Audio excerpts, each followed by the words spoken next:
పిల్లలకు హాలిడేస్ ఇవ్వడంతో అమర్, బాగి, మనోహరి వీళ్ళందరూ కలిసి సూట్ కేసులో సర్దుకొని కొడైకెనాల్కి వెళ్తూ ఉంటారు. ఇక అందరూ కూడా హాల్లోకి వస్తారు.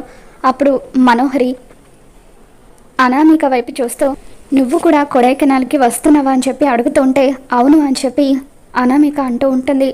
పిల్లలకు హాలిడేస్ ఇచ్చిన తర్వాత కూడా కేర్ టేకర్గా నీ అవసరం మాకు ఉండదు, కాబట్టి నువ్వు రావాల్సిన అవసరం లేదు అని చెప్పి మనోహరి అడ్డుపడుతూ ఉంటుంది. అప్పుడే అమర్ కిందికి వస్తాడు.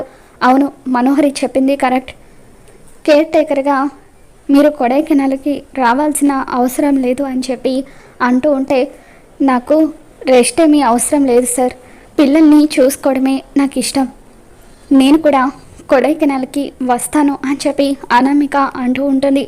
ఇక దాంతో అమర్ అవసరం లేదు అనామిక అని చెప్పి అంటూ ఉంటే, ఇకప్పుడు మనోహరి ఎంతగానో ఆనందపడిపోతూ ఉంటుంది. మరి అమర్ ఎందుకు అనామికని రావద్దంటున్నాడో, అసలు ఏం జరగబోతుందో మళ్ళీ మన ఛానల్లో తెలుసుకుందాం. ఈ వీడియో మీకు నచ్చినట్లయితే తప్పకుండా లైక్ చేయండి.